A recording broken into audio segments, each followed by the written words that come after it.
Welcome dear students, we are on the CEC Gurukul lecture.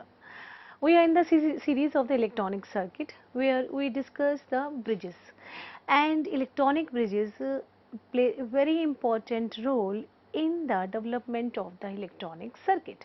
So in the last lecture we have discussed the bridges, which is the DC bridges, and in the detail we discuss the Wheatstone bridges. Now further we will discuss the one of the DC bridges, and we will discuss the various AC bridges, and then one by one we will discuss in the detail. So the first we take the Kelvin bridge. Last time we discussed the DC bridge, which is the Wheatstone bridge. Now today we will discuss first the Kelvin bridge. What is the Kelvin bridge? It is a type of the DC bridge. The Kelvin bridge or the Thomson bridge is used for the measurement the unknown resistance and having the value less than 1 ohm. It means we can find out the low resistance by using this. It is a modified form of the Wheatstone bridge. Now the Wheatstone bridge used for measuring the resistance from a few ohms to the several kilo ohms. But the error occurs in the result when it is used for measuring the low resistance. So to measure the low resistance we use the Kelvin bridge, and this is the reason because of which the Wheatstone bridge is modified. The Kelvin bridge obtains, and the Kelvin bridge is suitable for measuring the low resistance.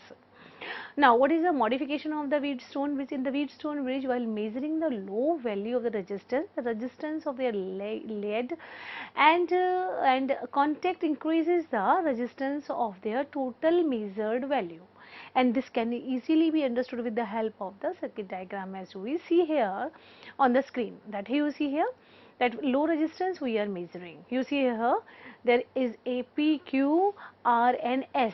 These are the all arms, as we discussed in the previous lectures, that these arms are connected in series. Now we are having in nodes A, C, D and B. Now R1 and R2 are the two resistances that is defined. This is this diagram, and E is the power which we are giving to the bridge. So there is a R which denotes the resistance of the contacts that connects the unknown resistance R to the standard resistance S.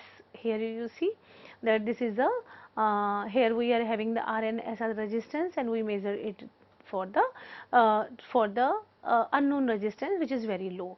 The M and N show the range between which the galvanometer is connected for obtaining the null point. Where it is? It is just in between the circuit, which is G, that is a galvano which provide the deflection in the circuit. Now we have, when the galvanometer is connected to the point M, the lead resistance R is added to the standard resistance S, thereby a very low induction obtained from for the unknown resistance R.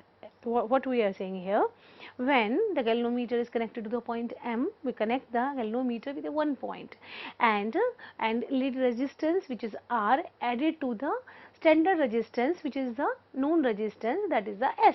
Therefore the value of the unknown resistance, that is R, that is very low as compared to the known resistance which is connected in the form of S. We can measure the low resistance R. So if the galvanometer is connected to the point N, and then the R adds to the R, and hence the high values of the unresistance resistance is obtained. Now there is a point N and M. In the diagram we have seen either very high or very low value of the unknown resistance we can obtain. So the instant of connecting the galvanometer from the point M and N, we choose the intermediate point, which is the D. That is, we have seen in the diagram that this intermediate point, which is the D, which connect the R1 and R2, the two unknown resistance. Now then we can have the where the resistance of the lead R is divided into the two equal parts, that is R1 and R2. So we can write R1 divided by R2 is equal to P by Q. That is the first equation we will get. Now the presence of R1 causes no error in the measurement of the unknown resistance. So R plus R1 is equal to P by Q S plus R2, P by Q are the resistance at the different arms. S is the known resistance plus R2, that is the unknown resistance. As we will see here that we are having the two unknown resistance in the lead, that is R1 and R2. So R plus R1 is equal to P by Q S plus R2. From the first equation we can write it as R1 divided by R1 plus R2 is equal to P divided by P plus Q. Now we can write it as R1 is equal to P by P plus Q into R. Then we know that R1 plus R2 is equal to R, and here we can write it as R2 is equal to Q divided by P plus Q into R. From this equation we can write it as then R2 is equal to Q divided by P plus Q into R. Then we can again modify it, R plus P by P plus Q into R is equal to P by Q S plus Q by P plus Q into R. Then we can write it as R is equal to P by Q into S. This is the final. The above equation shows that if the galvanometer connects at the point T, then the resistance of the lead will not affect their result. So we can connect the R1 and R2 with a particular point. The above mentioned process is practically not possible to implement. For obtaining the desired result, the actual resistance of exact ratio connects between the point M and N, and the galvanometer connects at the junction of the resistors. So in this manner we can get the desired result.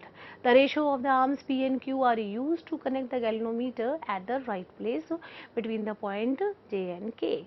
If we talk about the Kelvin double bridge circuit, so what we do, just we take the ratio of the arms P and Q which are used to connect the galvanometer at the right place, which is in between the J and K, where J and K reduce the effect of connecting lead. So P and Q is the first ratio of the arm and P and Q is the second arm ratio. Here we see in the diagram, you see P and Q, the two double, this is a double Kelvin, so we use the two bridges here, P and Q, and P and Q both resistance are different. And you see here R and S as are other resistance which are connected. So the P and Q is the first ratio of the arm, and P small p and Q small q is the second ratio of the arm. You see here P, Q and small p, and in between that they are connected with the point D. The galvanometer we will connect with the point D, so that deflection can be noticed in this galvanometer. And variable resistance, that is RB, connected with the battery. Now the galvanometer is connected between the arms P and Q at the point D. As we see here that the galvanometer is connected at the point D, and which is in between the P and Q. Then at the point D placed at the center of the resistance R between the point M and N for removing the effect of the connecting lead resistance, which is placed between the unknown resistance R and the standard resistance capital S. Means R we are calculating, and S which is given. So we are calculating here, S is given. The ratio of the P by Q is made equal to the capital P by Q, means both the resistance are equal. So under the balance condition, zero current flows between the galvanometer, that we will take the null point in the galvanometer. The potential difference between the point A and B is equivalent to the voltage drop between the points AMD, that we can write it as EAB. Potential difference is equal to P divided by P plus Q E into AC. Now EAC is equal to I R plus S plus P plus Q into R divided by P plus Q plus R, that is equation 1. Now EMD, that we can write it as I is equal to R plus P by P plus Q, P plus Q R divided by P plus Q plus R, that we can take it, solve it, then we can having the EAC is equal to I PR divided by P plus Q plus R. That is equation number 2 that we can take. Then we are taking the here we are taking the potential difference between the points A and B, which is equivalent to the potential difference point between the A and D. You see in the diagram, we are taking the potential difference between the point A and B, and you see the resistance P is there, and D. Here A and R, left hand side, you see in the left hand side that here we are measuring the potential difference between the A and B, then A, M and D. This potential difference we will measure from here, that is E, and also we can measure the potential difference between the E and AC, that is I into PR divided by P plus Q plus R. Now for the zero galvanometer deflection, we can write it as EAC is equal to EAMD, means potential difference between the point A and C is equal to the potential difference between the point AMD. That we can equate both the equations then of the potential difference. Then we put it here, and finally we will get the R, that is our known resistance, that is equal to P by Q into S plus PR divided by P plus Q plus R, P by Q minus P by Q. Then we know that P by Q is equal to, small p by Q is equal to capital P by Q. So the above equation can become, right, it can be cancelled here from here P by Q. So it will be R is equal to P by Q into S. This equation this is the equation for the Kelvin bridge. The equation shows that the result obtained from the Kelvin double bridge is free from the impact of the connecting lead resistance. So that R is equal to P by Q into S. For obtaining the appropriate result, it is very essential that the ratio of their arms is equal. That's why we take the AC is equal to EAMD. So now then the equation shows that the result obtained from the Kelvin bridge is free from the impact of connecting lead resistance. So the unequal arm ratio causes the error in the result. So it is very essential the ratio of their arms is equal. They should be equal. So also the value of the resistance R should be kept minimum for obtaining the exact result.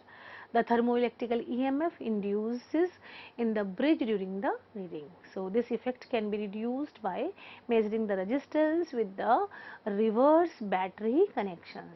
So the real value of the resistance obtained by taking the means of the two value. What are the limitations of the Kelvin bridge? The sensitive galvanometer is used for detecting the balance condition. The high measurement current is required for obtaining the good sensitivity. Nowadays the Kelvin bridge is placed by the Kelvin bridge ohmmeter. So these are the limitations. Now we discuss the next topic, which is the AC bridge. Up to now we discussed the DC bridge. In the DC bridge we discussed the two bridges. First is the Wheatstone bridge and second is the Kelvin bridge. Now in this lecture we discuss the AC bridge. What is the AC bridge? AC bridges are those circuits which are used for the measurement of the unknown resistance, like capacitance, inductance and frequency and the mutual inductance that we can measure by the AC bridges. So AC bridges operates with only an AC sources. So these bridges are very convenient and give the accurate result of the measurement. So construction of the bridges is very simple. In these bridges we are having a various type of bridges, as we already discussed that the AC bridges are of many type, like capacitance comparison bridges, like inductance comparison bridges, next is Maxwell's bridges, next is Hayes bridges, Anderson bridges, carrying bridges and the Wien's bridge. So these are what are the sources used in the AC bridge? Low frequency sources we can use, as well as the high frequency sources we can use in the bridges. And detectors used in the AC bridges are vibrational galvanometer, that is of the range of the 5 hertz to 1000 hertz. Next, headphones, that is a telephone detector that we can take the output of the AC bridge. So these are the detectors which we can use the output of the AC bridge. Headphones, telephone detectors, that is of the range of the 250 hertz to 4 kilohertz, and the tuned amplifier detector, that is in the range of the 10 hertz to the 10 kilohertz, CRO for the high frequency. So these are the detectors we are used in the AC bridges: vibrational galvanometer, headphone telephone detector, tuned amplifier detector, and the CRO. So they are operated on the various frequency ranges. So these detectors used in the AC bridges. What are the application of the AC bridges? It is used for the measurement of the inductances. The bridges used for measurement of the self inductance of the coil. Maxwell inductance bridges, Maxwell inductance capacitance bridges, Hayes bridges, Owens bridges, and Anderson bridges are used for measurement of the inductance. Second, if you will say, it is used for measurement of the capacitance. And for this we use the two bridges, which are De Sauter bridges and Cat bridges. Next is it is used for measurement of the frequency also. So the following bridges are used for the measurement of the frequency, in which we have Wien's bridge. It is also used for the measurement of the dissipation factor. It is used in providing the phase shifting and the feedback path of the oscillator. So these were the applications of the AC bridges. So AC bridges generally used when we are using the AC sources, and moreover these are uses when we are measuring the frequency, dissipation factor, as well as we are measuring the capacitance as well as the inductance. So we use the AC bridges. Now in the AC bridge there are various types, we discussed one by one. First bridge is the Anderson bridges. Anderson bridges is the AC bridge, and that determines the self inductance of the inductor in a given circuit.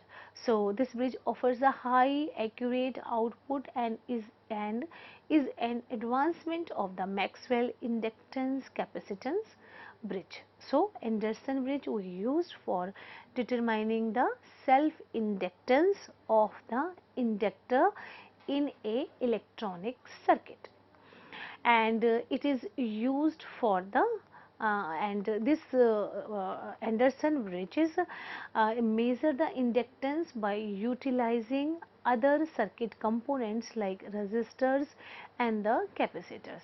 So in Maxwell bridges the inductance is calculated by comparing it with a standard variable capacitance. So Anderson bridge we use to measure the inductance. For this we use the various components like resistors and capacitors, and Maxwell bridge the inductance is calculated by comparing it with the standard variable capacitance. And we will discuss its construction and its theory, as well as the mathematical expression to calculate the unknown inductance of a coil connected in the circuit. So what is the construction Anderson bridge? You see on the screen that the figure below shows the constructional structure of the Anderson bridge. You see here that inductance attached with the resistance R1, that is the L1. You see, and right hand side you see R1, R2, R3 and R4. These are the four resistance connected, and inductance are also connected, capacitors are also connected. So resistors and capacitors are used for in this circuit. D is a galvanometer which measures the deflection, and on the right hand side we are having a E3 and E4 and the E1 and E2. These are the potential difference between the points, and power supply we will give into the circuit. Now as we can see that the bridge has the junctions, like W, X, Y and Z that are jointly from the four arms WX, XY, YZ and ZX. You see here on the screen that these are the four arms which are connected, like here X, Y, YZ and Z, X and moreover W, WX, WY. So the unknown inductance is connected in one of the arms along with the variable resistance R. You see here, this is the unknown inductance that is connected on the left hand side on the bridge between the X, W and X arm. So while the rest of three arms bridge contain serially connected resistive elements. So let us now further to understand the theory associated with the Anderson bridges and how the unknown inductance can be calculated. So in the theory and the mathematical expression of the Anderson bridge, we can take Lx. First, Lx is the unknown inductance. R1 is the resistance offered by the coil. Capital R1 is the external variable resistance connected serially with the unknown resistance. Small r, R2, R3 and R4 are the known resistances, and C is the fixed capacitor with the known capacitance. So in which we can measure the unknown inductance, which is with the R1. R1 the external variable resistance connected serially with the unknown inductance, and we are calculating the unknown inductance here. See, we can here you see that this is the, again we are seeing the Anderson bridge diagram, and that are defined here. Left hand side is very important part, R1 connected with serially connected with the with this L1. So in unknown inductance we can measure by this. So at the balance condition, the current through the detector must be 0. So when we get the null point, then I1 is equal to I3, that is the both the values of the current will be equal. When the null point we will get I1 is equal to I3, then we can end the I2 is equal to IC plus I4. You see here IC and I4, I1, I2, and I1 is equal to I3 and I2 is equal to IC plus I4. On the on equating the drop across R3 and C, we will get I1 R3 is equal to IC X1 by J omega C, that we have taken the previous equation. So from the above equation we can write it at IC is equal to I1 J omega C R3. Basically we put the value of I1 R3 here. So also the voltage drop across the arm WX must be equal to the sum of the voltage across the different arms, which is YZ and ZW. So we can get the equation number 5, which is equal to I1 R1 plus R1 plus J omega Lx is equal to I2 R2 plus IC into R.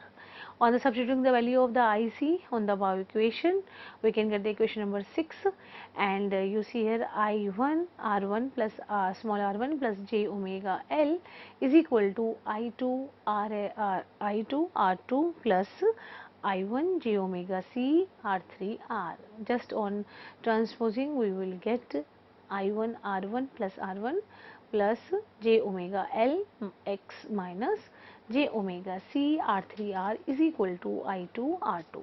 Further we can take the voltage across the R and C is equated with the voltage at the R1, which is connected with the inductance. So we will have the further equation, which is equal to IC R plus 1 by J omega C is equal to I2 minus IC R4, and on transposing this we can write it as IC R plus 1 by J omega C plus R4 is equal to I2 R1. That we will solve this equation. Again substituting the value of IC in the above equation, we can have the equation number 10. Now we divide the equation number 7 and equation number 10, we can get the R1 R2 divided by R4. So after solving this we can have the final equation. that on equating the real part and the imaginary part separately from the above equation, then we have the real part, that will be R1 R4 is equal to R2 R3 minus R1 R4, solving the previous equation. So finally we will get the R1, that is unknown to us. So R1 is equal to R2 R3 divided by R4 minus R1, that we will calculate.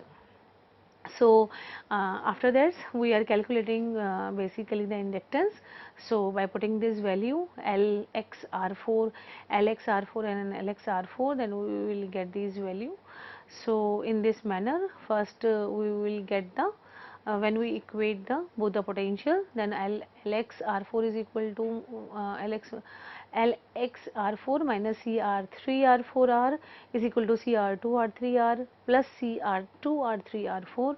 Then finally we can get the LX, that is the unknown inductance, that is CR3 divided by R4, R plus R4 plus R2 plus R2 into R4, and this is the desired equation for determining the value of the unknown inductance. And we can clearly see this equation is independent of the value of R1 and small r1 and capital R2. Thank you very much. We will continue in the next lecture.